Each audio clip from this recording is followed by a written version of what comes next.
and it was one of the kind of a picks, I suppose. Kelly was talking about how much Nathalia Brigida had come on, and I'm picking Brigida for the final. Yeah.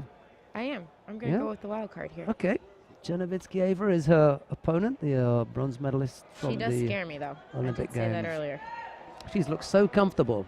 Moves nicely, nice and upright, good, strong, attacking judo, and I don't know, maybe that will play into Brigida's hands, because she's had a couple of counters early today that put scores on the board. So maybe she's a good counter puncher.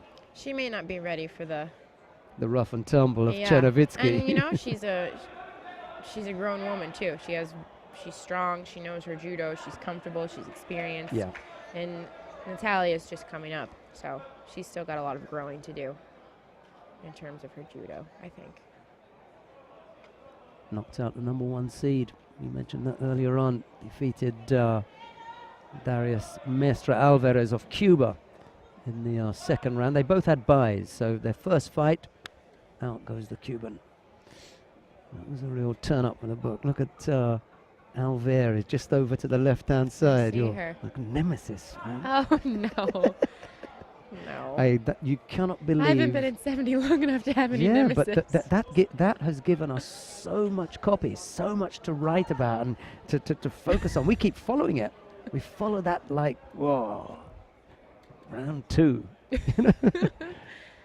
Round 2 was pretty good, though. It was good. Yeah, round 1 wasn't that good. No, round 1 wasn't good. Round 2 was okay, but then round 3. Look forward to the next installment of the Alvarez Harrison saga. You and I both. Believe me, you and I both. She doesn't.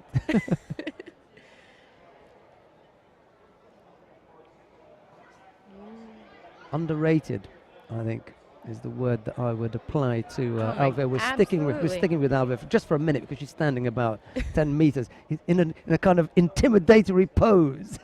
She's you know, I kind of asked myself, what's she doing here? You know, she's supposed to be around, show her face. Yeah, yeah. I'd say to her. She is definitely underrated. I will give you that. And when somebody, because that's what sparked me to write this article about the under 70 kilo category, when somebody said, you know, they didn't have, you know, tough players in it. I was thinking, well, the kids won a world championship and an Olympic bronze medal. Right. You know, how does that not account to a tough fighter? Right, exactly. So I think, yeah. And a lot of people wrote her off after she won the Worlds. They said it was a fluke and this. And then look at the other things that she did. Right, exactly. And she just continued to progress, and she continued to just climb, I felt. And her judo got better, and she adapted to the rules. Yeah. She's the real deal. She is absolutely. Yeah, she's one of them up there. And there's we had this conversation a while ago, and I think we picked out, you know, sort of 8 to 10 names of people that were in the mix. We're not saying, oh, these are the greatest or whatever, but these are people that you got to look at. Right. You know, these are 8 or 10 people you that you have to your eyes look at. Exactly. After that, you know, you want to think, well, I've got the beating of that one or whatever, or I feel, you know, I can manage that one. 8 or 10 of them, you know, I wouldn't be surprised if this one beat that one or that one beat that one. You know, it's tough there. 70 kilos is going to be a really interesting weight category. I agree. And we can't wait for your return. Ditto, Sheldon. We'll keep an eye on it for you. Thanks. No score yet. Nope. 2 minutes to go. Czernovicki with the slightly more dominant grip there. Oh. I don't know. Not going to score. Not going to score that. American referee in the middle, and the advice coming from the big man.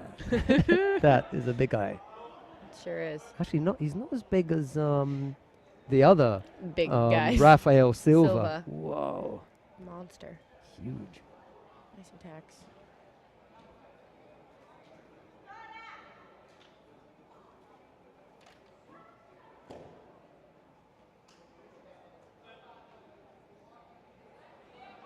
We're going to be back here in August for the Cadet World Championships.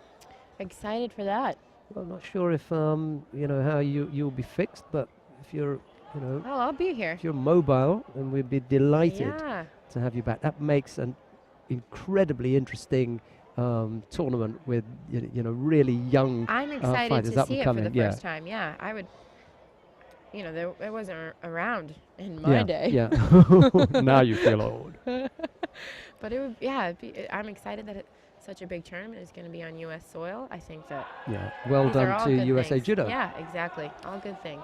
For me, that's a real demonstration that the USA is a major player now on the international circuit. They applied a while ago for the Cadet World Championships. You don't do that unless you are serious about it. Now they've got a Grand Prix on home soil.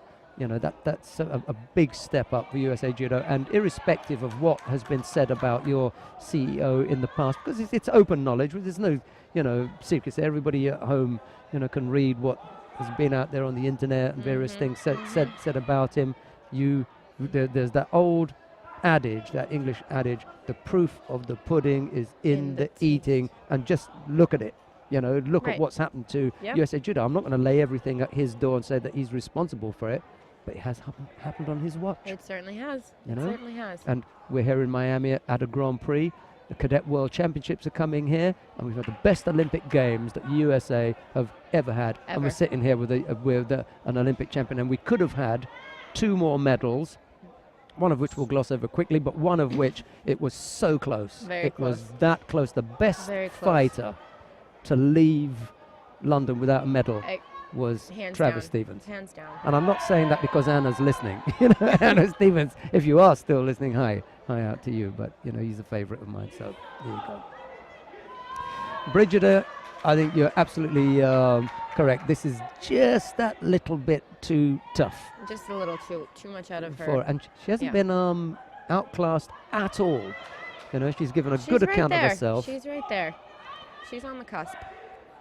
And, I'd be kind of afraid if I was the number 1 at 48. In Brazil, I would be too. I think that may just have changed. And what we were talking about, you have to wait a long time, months or a year before you grow and everything. In one tournament, that could have been done with this performance. This is the best performance for an under 48 kilo category fighter from Brazil that I've seen for a long time. Really. Agreed. Well, CSERNOVICZKI held on, didn't she? She did. Skin of her teeth. And she But shook her head there like, yeah, that's not what she wanted. She didn't want to win it that way, and she'd, okay, she's going to take the medal. But, that just makes me respect her even more.